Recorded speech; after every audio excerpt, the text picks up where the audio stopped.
გამარჯობა TV პირველის ყველა მაყურებელს. ნახეთ, ცოტა სიღრმეში უნდა ჩავიხედოთ ანა.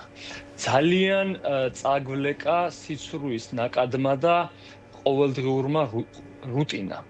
ანუ ადამიანები მიეჩვიან, რომ ერთ-ერთს ამბობს, მეორეს ამბობს, შემოდის ათობით ინფორმაცია სხვადასხვა. ახლა თქვენ ევროკავშირზე ლაპარაკობდით და თუნდაც ევროკავშირთან დაკავშირებით, ახლა ევროპის კვირეულია და დიდი ამბები ხდება, ანუ ევროკავშირი ჩვენს გვერდზეა, ჩვენ სამეზობლოშია და ამ დროს მე ვხედავ, რომ ადამიანები გადართული არიან ძალიან დაბალი რეგისტრის საკითხებზე.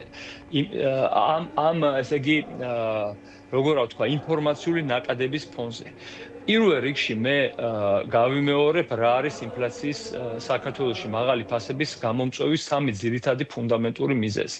ეს არის ცუდი მმართველობა, რომლის შედეგადაც ბიზნეს კლიმატი არის სერიოზულად შერყეული.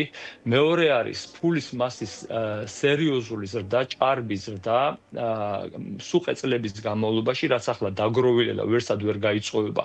ან ეკონომიკურ რეალურ ზრდაში უნდა გადაისახოს, მაგრამ ფასებზე ყველა ვარიანტი აისახება, უბრალოდ უფრო და უფრო მეტად აისახება ფასებში, რაც უფრო ჩვენ მოხმარებაზე ორიენტირებული ეკონომიკა ვართ და მესამე არის ანტიმონოპოლიური კანონმდებლობის ცუდი ძალიან აღსრულება, ანუ სამართლიანი კონკურენციის უფრო და უფრო გაუარესება. ესაა სამი ფუნდამენტური ფაქტორი. ამას დაემატა ახლა მეოთხე ფაქტორი, რომელიც არის ნავთობის ფასების გაძვირება. თუმცა ეს ნავთობის ფასების გაძვირება ახალი ფაქტორია და ეს ყველაფერი უკვე დაწყებული იყო და პლუს ამას დაემატა ზუსტად ომამდე ცოტა ხნით ადრე მიღებული ელექტროენერგიის ტარიფების გაძვირების საკითხი და ეს ყველაფერი ქმნის ძალიან ცუდ კოქტეილს, რომელიც გადადის ერთ-ერთი სიმპტომია ეს ფასებში, მაგრამ მინდა ამ დროით ვისარგებლოთ, უფრო ღრმად ჩავიდე. და თქვენ სანამ გელოდებოდით, უსმენდით თქვენს გადაცემას ევროკავშირთან დაკავშირებით. რამხელა ამბები ხდება? რამხელა ეპოქალური შესაძლებლობა აქვს საქართველოს, რომელიც საუკუნეების მანძილზე იყო ქართველი მოაზროვნეების და ქართველი ერის ოცნება და სურვილი და ჩვენი განსაკუთრებული დამოკიდებულება ყოველთვის დასავლეთისა. და ეს ამ საკითხში მე ვხედავ, რომ ქართველებს დავიწყებული გვაქვს ბოდიში შულთანავარ საავადმყოფოში და ცოტა ის ხმა თუ შემოვიდა მაპატიეთ ამაზე. ხო, და ნახეთ. ყველაფერი კარგად არის ბატონო ნიკოლოზ. ის მადლით მე მჯერა რომ უფრო კარგად იქნება, ვიდრე დასაწყისში იყო, რატომაც აქ მოხვდი და აქ მივდივარ, რომ ეს ჯანმრთელობას უსურვებ. დიდი მადლობა და ისიც ყველამ გასასწრაზე, რასაც ახლა ჩვენ გავდივართ, არის იმის გასაზრებლად, რომ რაღაცას არასწორად ვაკეთებ და ფესვებში ვართ დავიწყებული. ანუ ასეთი დონის პრემიერ-მინისტრი რო ყავს საქართველოს, ასეთი დონის პრეზიდენტი რომ ყავს საქართველოს, ფარული მართველი რომ ყავს და ადამიანებმა რომ დაკარგეს იმის იმედი, ეხა ნაწილმა, ანუ 80%-ს ქართველების გვინდა და ბევრ ადამიანს ვატყობ რომ ამაზე ღიზიანდება, ამაზე საუბარში და ათასნაირი მიზეზებით ცდილობს რომ ევროკავშირი ცუდია დაინახოს. მე ვსაუბრობ, მე ვცდილობ რომ დავინახო, ჩემი ოპონენტის, ანუ ოპონენტი რა, ერთი ქართველები ვართ, ერთი ხალხი ვართ, ერთი ქვეყანა ვართ, უბრალოდ ადამიანების, რომლებიც სხვანაირად ფიქრობენ, მათი აზრი მინდა დავინახო და ბევრს ვამჩნევ, რომ აღარ ჯერა რაღაცნაირად ეშინია, გონია რომ არ გამოგვივიდა და რახან არ გამოგვივიდა, ესე კატა ვერ შეცვლა ძევსაო სამწუხაროდ ფსიქოლოგიურად ასეთ პოზიციაში გადადის, რომ ცუდია რაღაც არის. სინამდვილეში ეს არის ახლა მსოფლიოს იმედი და ნახეთ კანადის პრემიერ-მინისტრის, რომელიც არის ძალიან ჭკვიანი და ძალიან მაგარი ადამიანი, ორი ქვეყნის იყო ცენტრალური ბანკის პრეზიდენტი და მართველი, რა ნუ გავერნერ, როგორც გენთ ისე დაარქვით, ინგლისის და კანადის. უბრალო ადამიანი არ არის. ის ახლა სომხეთში არის ჩასული ამ სამიზე და კანადა მიესწრაფის ევროკავშირისკენ. მე დიდი ბრიტანეთის მოქალაქეც ვარ საქართველოსთან ერთად და წლები მაქვს იმ ქვეყანაში ნაცხოვრები და მუდმივად ვხედავ იქ რა ხდება და ძალიან დიდი დარტყმა მიიღო დიდმა ბრიტანეთმა ევროკავშირიდან გამოსვლის და ხალხო დავინახოთ პირველ რიგში რომ ეს ჩვენი ერის საუკეთესო გზა არის, რაც არის და მეორე რომ ჩვენ ეს არ დაგვიკარგე და ჩვენს ხელშია. ჩვენ რა გვჭირდება ამისთვის ნახეთ, ჩვენ ფესვებში ჩასვლა გვინდა. რა გვინდა ევროკავშირი მარტო ისე არ შევხედო და იმათ რა თუნდივართ. ვიღაცები ხედავენ რომ რაღაცაში ჩვენი გამოყენება უნდა და ერთი ხუმრობა მახსენდება უვარგისი იყავი რომ ვერავინ ვერ გამოგიყენოსო რა და ესე ხო არ გავხდებით უვარგისები ხო არ ვიქნებით და სამწუხაროდ ვიღაცები ცდილობენ რომ მართლა უვარგისად გვაქციონ სამწუხაროდ თავისი პირადი გამორჩენისთვის მაგრამ ქართველი ხალხის ძალიან დიდი უმრავლესობა არის გონიერი და კარგი ადამიანები რომლებსაც დაუბნელა დროებით გონება და შეაშინა ამ საშინელმა რიტორიკამ და არეულმა სიტუაციამ სოფლიოში. ამავე დროს ხახო ჩვენ არ დაგვეუსწრო, ჩვენ ვართ ვეფხის ყაოსნის შემქმნელი ერი და ჩვენ ამ დიდმა ნაწარმოებმა რომელსაც უჭირავს უკვე ძალიან დიდი ადგილი სოფლიოს ფილოსოფიაში და კიდევ უფრო დიდ დროს დაიჭერს. აი ეს ფესვები რომ დაუკარგეთ, ეს არის ჩვენი პრობლემა. ნახეთ, ვეფხის ყაოსნის ფილოსოფიით ვართ ჩვენ მოსული ამ ქვეყნა და გაზრდილები რომ რასაც გასცემ შენია, რაც არა დაკარგული და ბევრი ვერ ხდება. ეს ნიშნავს რომ ადამიანის რისთვის ავარ საერთოდ აქ მოსული, რომ წამოცვათ და მოვკვდეთ.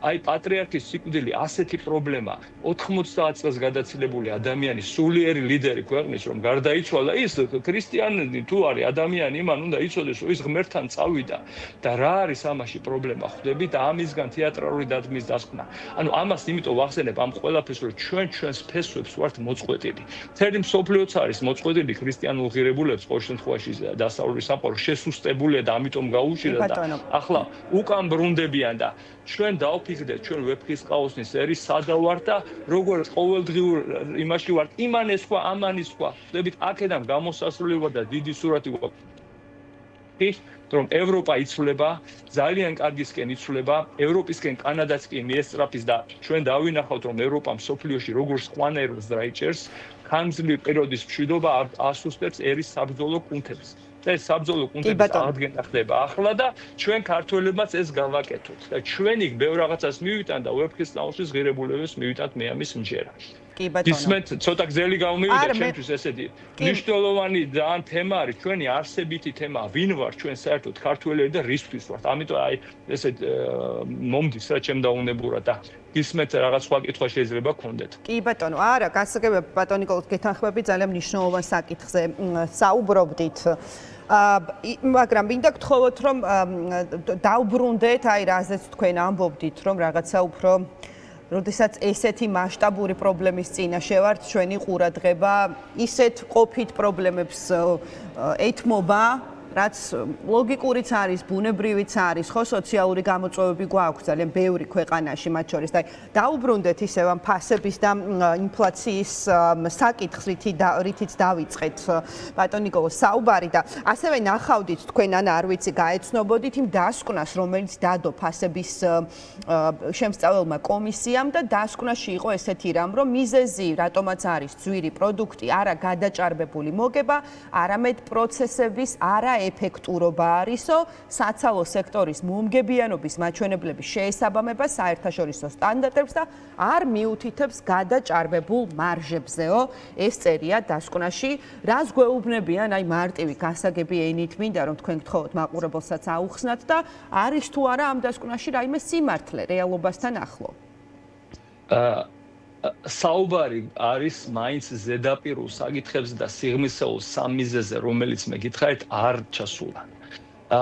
მაგალითად, მათ რომ არ გამოუკითხიათ ეროვნული ბანკის ხელმძღვანელობა, ეს არის ძალიან სერიოზული, არ ვიცი, გამიზნული თუ შემთხვევითი შეცდომა, მაგრამ გამორიცხულია რომ ასეთ რაღაცას იკვლევდე და არ გაერკვიო ფულად საკრედო პოლიტიკის საკითხებში და ეს ერთ-ერთი მნიშვნელოვანი მიზეზი არ გამოიკვლევ. ანუ გამორიცხულია რაიმეს მკურნალობა თუ ძირეულ მიზეზებს არ იკვლევ.